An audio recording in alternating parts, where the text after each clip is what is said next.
네, 오늘은 찬송가에 나타난 참된 그리스도인의 삶 13번째 시간으로 우리 찬송가 448장부터 469장 이렇게 제자의 도리에 대한 내용으로 우리 함께 살펴보도록 하겠습니다.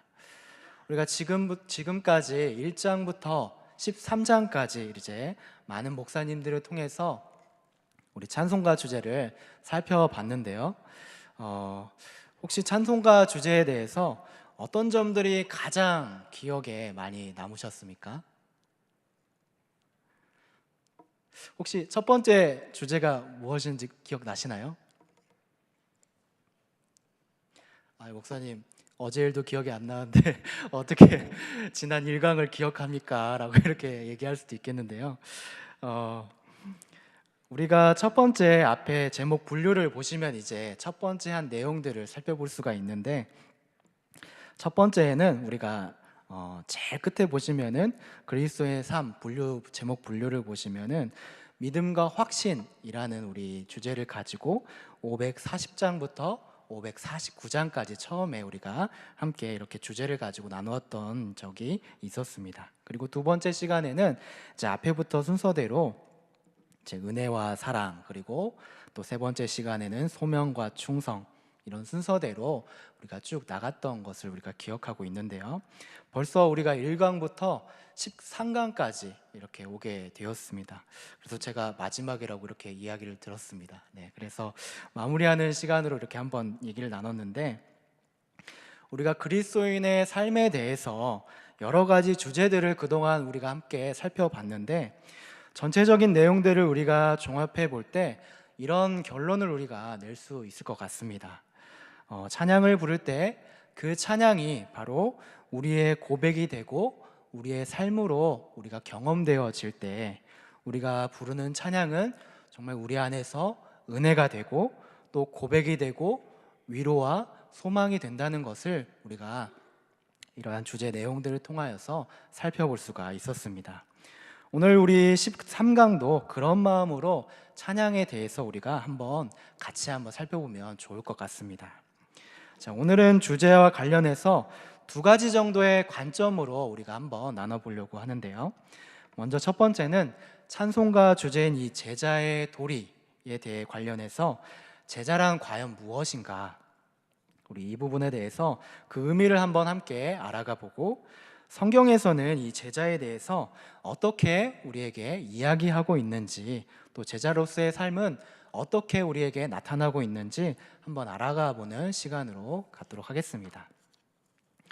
두 번째로는 이제 448장부터 469장까지 이제 제자의 도리에 관한 주제들 가운데 우리가 그동안 익히 들었거나 또 자주 불렀던 찬송가를 우리가 한번 살펴보면서 각 장의 곡을 작곡한 사람들의 내용과 또 가사들이 주제와 관련해서 어떤 내용을 말하고 있는지 하나하나 우리가 한번 살펴보면 좋을 것 같습니다. 그리고 나서 이제 두 가지 주제를 살펴보고 최종적으로 그 내용들을 우리가 종합해 볼 때, 오늘 살펴본 이 찬송가의 고백과 내용이 우리에게 과연 무엇을 말하려고 하는가, 또 그리스도인의 삶으로서 우리가 어떻게 살아야 할 것인가를 우리 한번 고민해 보는 시간이 되었으면 좋겠습니다.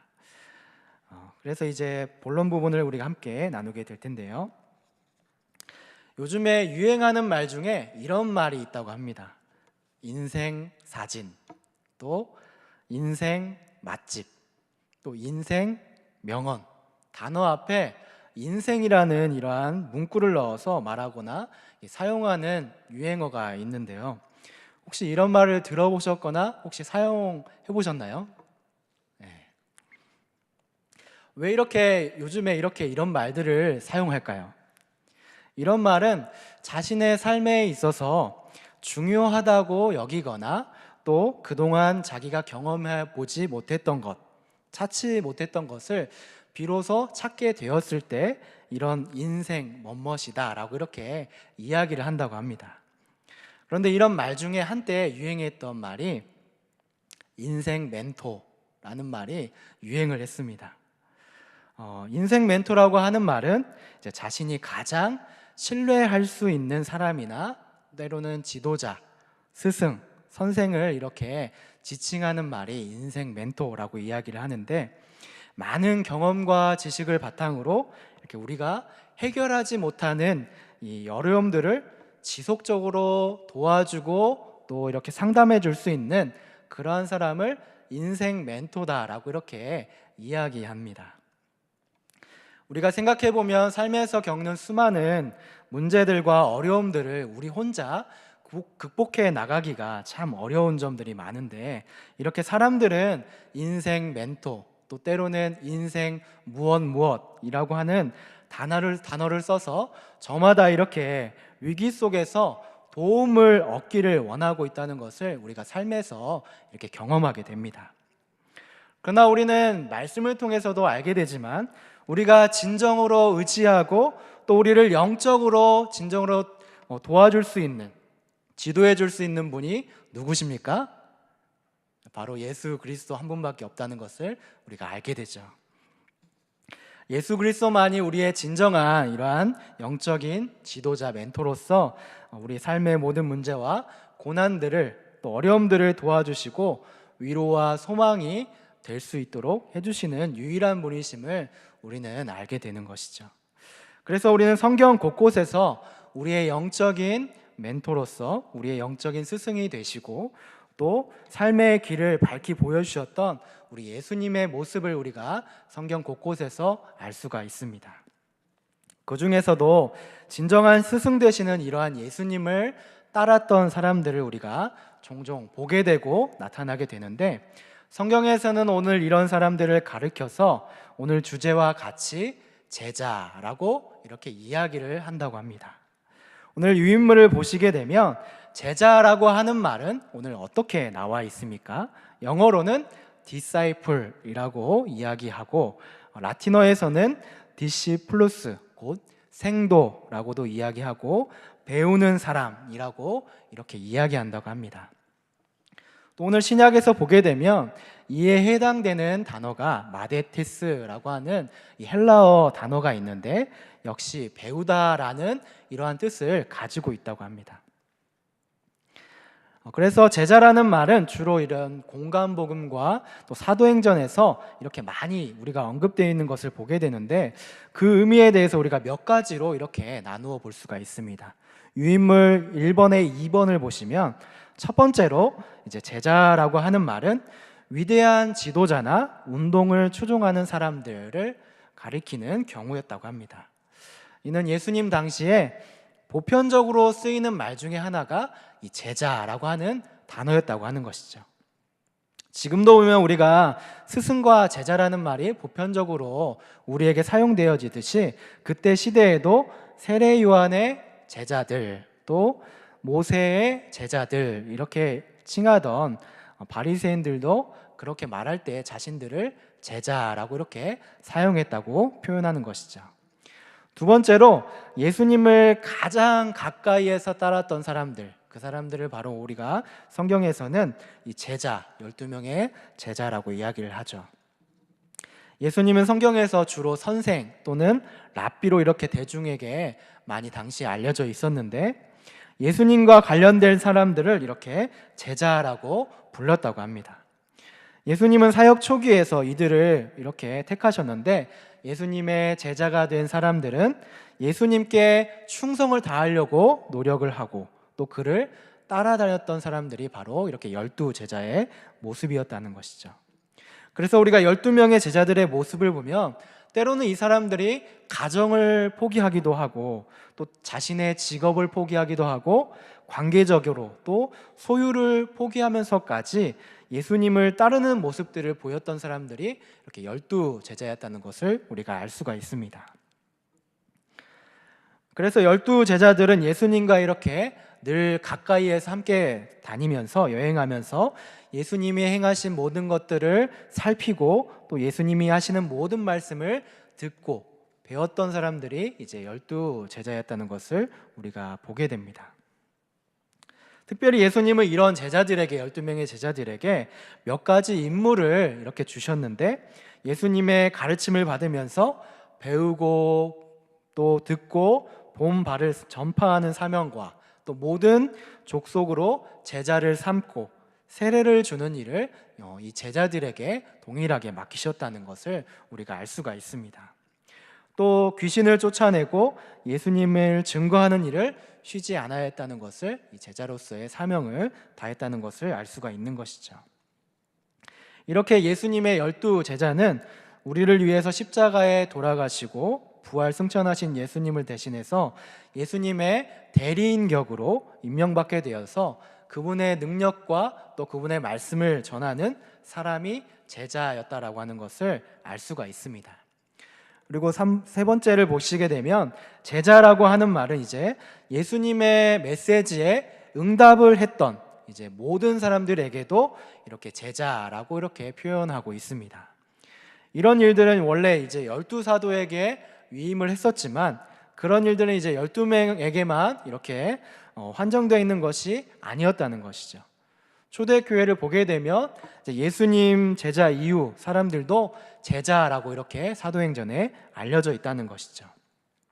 또 누가복음 10장을 보면 70명의 전도자들도 그들도 제자라고 이렇게 표현되어져 있고 또 마태복음 27장에도 아리마대 사람 요셉이라고 하는 그러한 사람들도 제자라고 이렇게 말하고 있습니다. 그리고 마태복음 27장과 28장 말씀도 보게 되면 제자라고 하는 모든 표현들이 이렇게 나와 있다는 것이죠. 모든 민족을 제자로 삼으라라고 이렇게 명령하고 있습니다. 이러한 사실들을 우리가 살펴보게 될 때 특정한 사람만, 특정한 예수님의 제자만 제자가 아니라 바로 예수 그리스도를 우리의 구원주로 고백하는 모든 믿는 사람들을 가리켜서 곧 예수님의 제자가 된다라고 하는 것을 의미하고 있습니다. 이러한 모습들은 이제 사도행전 이후에 제자라는 표현들이 이제 다양한 용어들로 우리들에게 나타나게 되었는데 어떻게 나타났냐 하면 믿는 자들, 또 때로는 성도들, 그리고 형제들이라는 표현으로 더 발전되었다고 합니다. 그런데 한 가지 놀라운 사실이 발견되는데 예수님께서 이 모든 사람들을 향하여서 나를 따라오라 라고 이렇게 제자로 부르셨지만 그 부르심에 응답했던 사람들은 상대적으로 당시에 소수였다고 이렇게 기록하고 있습니다. 왜 그랬냐 하면 그것은 예수님께서 제자들을 이렇게 부르실 때 앞전에도 잠깐 이야기했지만 사회적인 일들, 또 우리가 하고 있는 직업들, 또 가정, 환경 이런 모든 부분들보다 그리스도를 따르는 이 제자된 삶을 가장 우선적으로 해야 했기 때문인 것이죠. 우리가 마태복음 19장을 보면은 그런 것들을 알 수가 있는데 부자 청년에 관한 이런 이야기가 이제 나오게 됩니다. 부자 청년이 예수님을 따르려고 예수님 앞에 찾아오게 되었을 때 예수님은 청년에게 이렇게 이야기합니다. 네가 가진 모든 재물을 팔아서 모든 사람들에게 나눠주고 그리고 나서 나를 따르라 라고 이렇게 제자된 삶에 대해서 이야기를 하고 계시죠. 그때 부자 청년은 어떻게 행동을 했습니까? 이 말씀을 듣고 심히 근심하고 떠나갔다라고 이렇게 마태복음 19장에 기록하고 있습니다. 우리가 예수님의 제자가 된다는 것은 우리가 우선적으로 생각해야 될 것이 무엇인지를 우리에게 이렇게 깨닫게 하고 있다는 것이죠.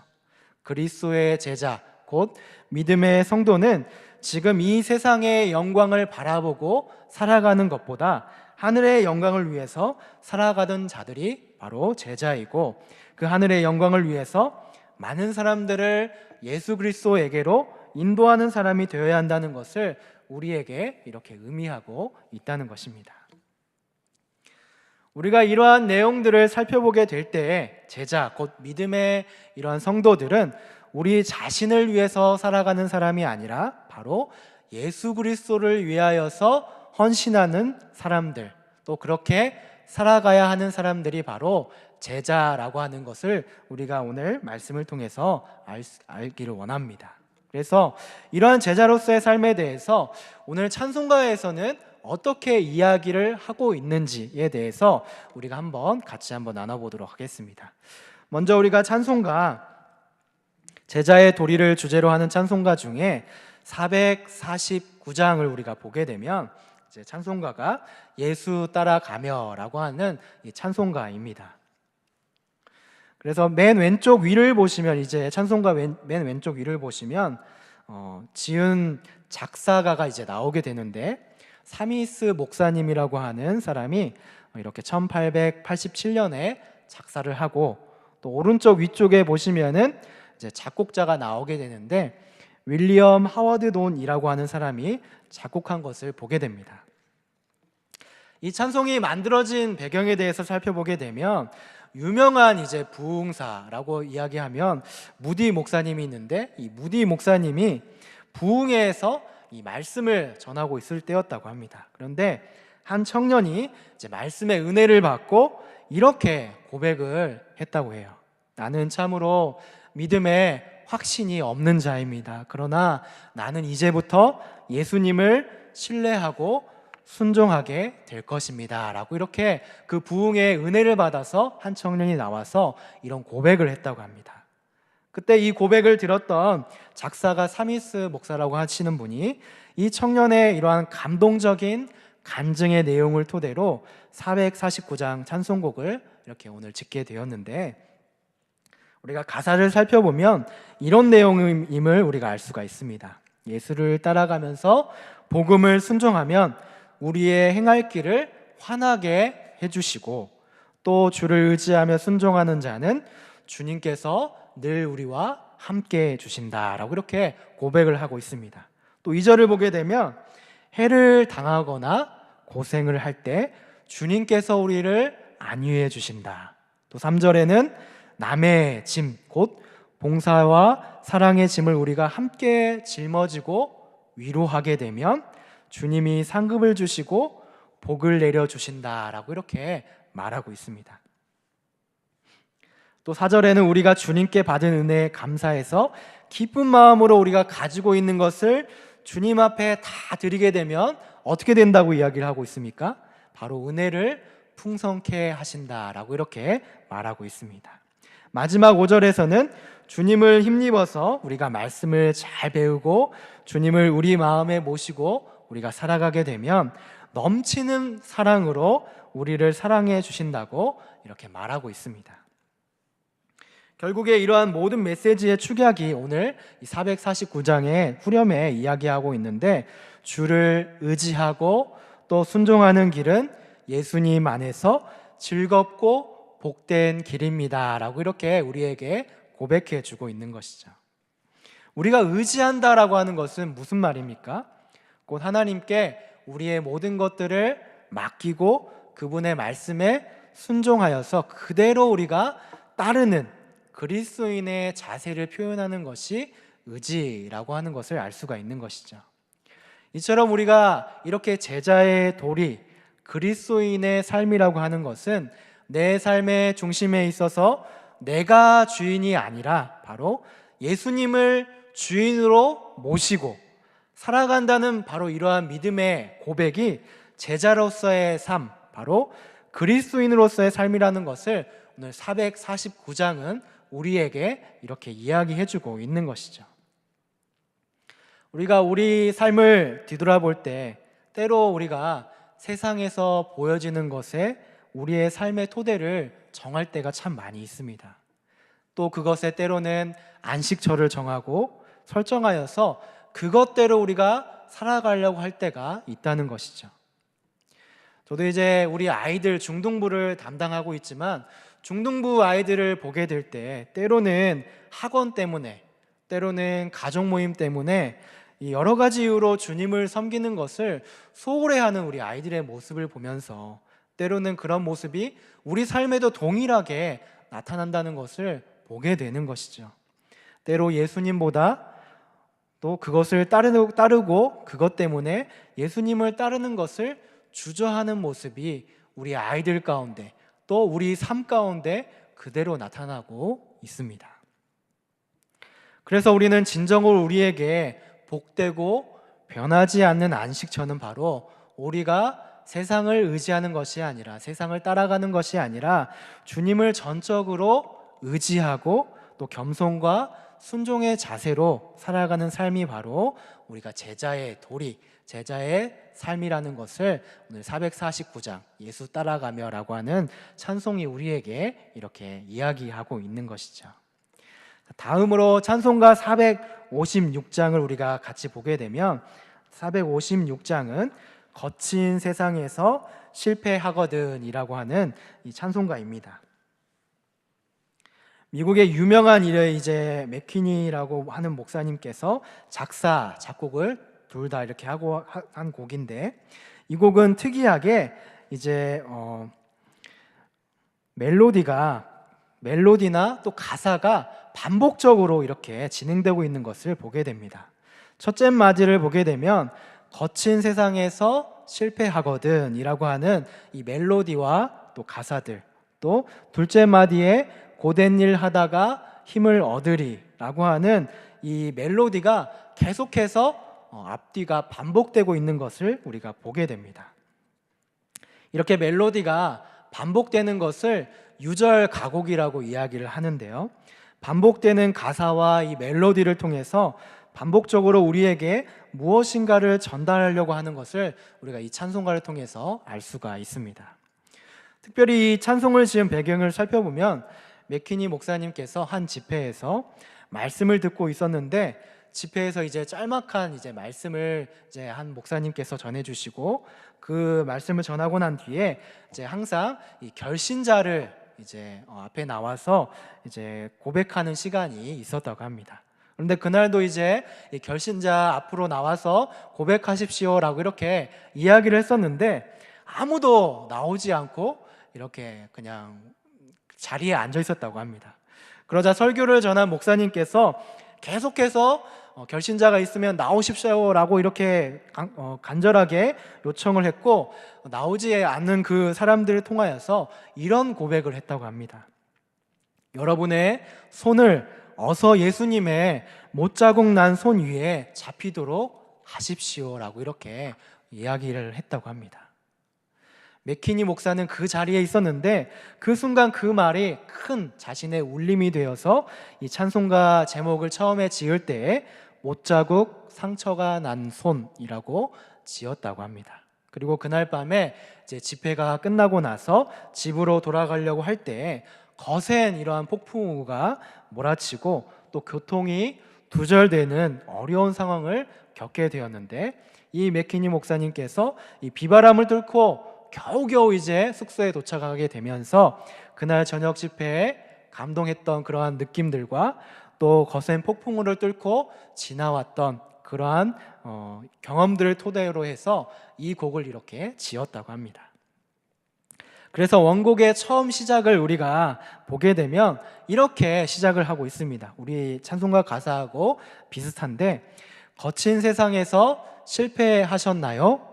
그러면 못자국 난 손을 잡으십시오 라고 이렇게 은혜로운 제안으로 이렇게 찬송가 가사가 시작되고 있다고 합니다.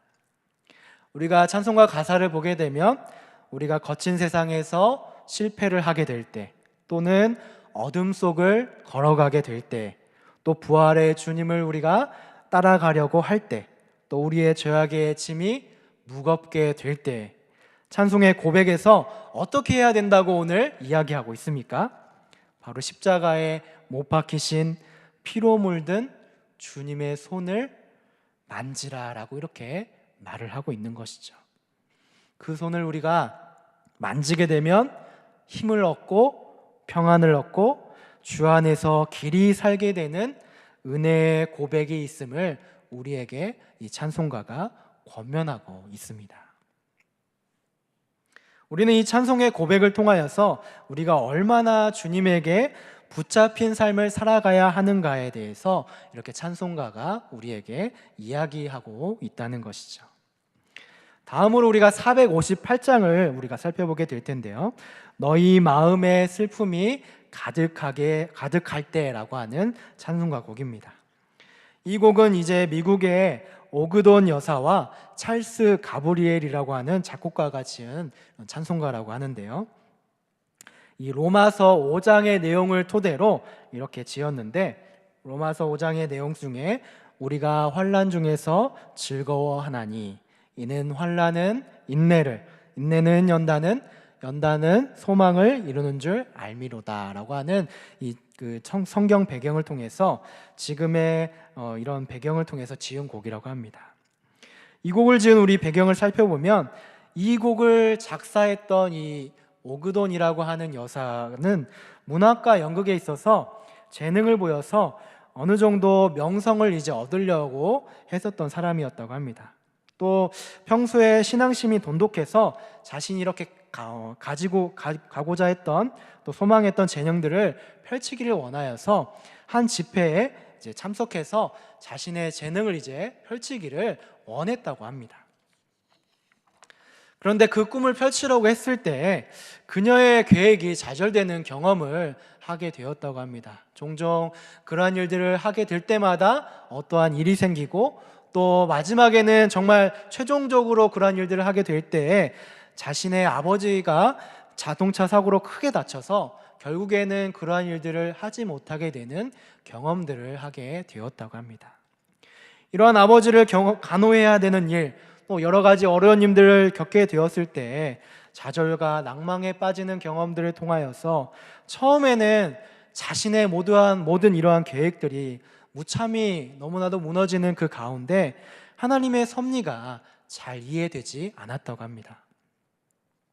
또 하나님을 원망하기도 했다고 합니다. 그러나 시간이 흐르면서 자신의 삶을 뒤돌아보게 되었고, 이 로마서 말씀을 통하여서 오직 주님의 뜻에 순종하기로 다짐하면서 이 고백한 찬송의 곡이 바로 이 오늘 찬송가 곡이라고 합니다. 그래서 우리가 가사를 살펴보게 되면 이렇게 이야기하고 있죠. 우리의 마음에 슬픔이 가득하고 또 고난이 많을지라도 아침에 같이 빛나는 마음으로 우리가 주님을 믿고 나가게 되면 이내 우리의 슬픔이 사라지게 되고 마음의 평안과 위로가 오게 된다라고 이렇게 고백을 하고 있습니다. 또 2절을 보게 되면 말씀과 성령의 은혜로서 힘을 얻어서 우리가 더욱더 십자가를 지고 나가면 때를 따라서 우리 하나님께서 은혜가 풍성히 우리에게 임할 것이다 라고 이렇게 우리에게 고백해 주고 있습니다. 마지막 3절을 보게 되면 십자가를 지는 마음으로 맡은 일을 성실히 임하게 될 때에 주님 앞에서는 늘 큰 상급이 있게 될 것이라는 위로의 고백을 우리에게 이렇게 하고 있다는 것이죠. 우리 마지막으로 이제 463장 신자 되기 원합니다. 우리 함께 찬송 불렀던 찬송가에 대해서 살펴보기를 원하는데요. 이 곡은 이제 463장을 살펴보면 작사, 작곡에 대해서 누가 기록했다고 기록을 하고 있지 않습니다. 그리고 463장을 보게 되면 이제 영어로 이렇게 표현하고 있는데 이 영어가 바로 흑인 연가라고 하는 곡입니다. 이 흑인 연가라고 하는 곡은 노예 생활을 하고 있는 이 아프리카 흑인들의 생활 노래가 바로 흑인 연가라고 하는 곡이라는 것을 알려주고 있습니다. 당시에 이 흑인들은 어떤 사람들이었죠? 바로 백인들의 노예가 되어서 비인간적인 대접과 학대를 받았던 사람들이 바로 이 흑인 노예들이었습니다. 그런데 당시에 이 예수님을 믿는 사람들이 백인들에게만 이렇게 주어졌다는 것을 보게 되면서 이 흑인들이 이렇게 고백했다고 합니다. 어떻게 하면 우리도 하나님의 사람이 되어서 우리도 참된 신자가 될 수가 있을까라는 신앙의 고백을 이 찬송을 통해서 고백했다고 합니다. 그래서 이 찬송은 하나님이 기뻐하시는 참 신자가 되기 위해서는 어떤 모습으로 신앙생활을 해야 되는가에 대해서 아주 간단하고도 생생하게 이렇게 반복적인 가사를 통해서 이렇게 믿음을 표현한 찬송이 바로 우리가 함께 불렀던 463장 신자가 되기 원합니다 라고 하는 찬송입니다. 그래서 이 찬송에는 각 절마다 이제 그리스도인으로서 가지고 있어야 할 소망들이 무엇인가에 대해서 담겨져 있는데, 먼저 1절을 보게 되면 진실된 마음으로 진정한 참 신자가 되기 원합니다 라고 이렇게 우리가 고백하고 있습니다. 또 2절에는 진실된 마음으로 사랑하는 자가 되기를 원합니다. 3절에는 거룩한 마음이 되기를 원합니다. 또 4절에는 예수님을 닮기 원하는 간절한 마음과 소원이 우리에게 있기를 원합니다 라고 이렇게 우리에게 고백하고 있는 것이죠. 예전에 첫 사역지에서 이제 사역을 할 때 어떤 분이 이 곡을 불렀을 때, 예배 시간에 불렀을 때 너무나도 간절하고 또 진심을 담았는지 모르겠지만 담았을 것 같아요. 그래서 아주 큰 목소리로 예배당이 정말 떠나갈 정도로 이렇게 찬양의 고백을 드렸던 그 기억이 납니다. 주변의 사람들이 그 사람을 보고 놀랄 정도로 그분이 정말 큰 목소리로 했던 것을 저희가 보았는데, 그분의 마음의 고백이 아마 그렇게 진정한 신자를 되기를 원했던 마음이었지 않나 생각해 보게 됩니다. 우리가 예수 그리스도를 우리의 구원주로 고백하면서 또 살아가고 있는 우리의 삶이 참 신자의 모습으로, 또 사랑이 충만한 성도의 모습으로, 그리고 거룩한 삶, 또 예수님을 닮아가는 제자의 모습이 진정한 고백이 되어야 되는데, 때로는 우리의 고백이 습관적으로 또 늘 하는 찬송이니까 또 찬송가의 고백처럼 하지 못하는 우리의 삶의 모습을 보게 되는데, 우리 이러한 진정한 신자가 되기 원합니다라고 하는 이 곡의 내용들처럼 우리의 진정한 고백이 정말 예수님을 닮기를 원하고 진정한 믿음으로 신자의 고백으로 나아갈 수 있는 그러한 모습이 되면 좋겠습니다.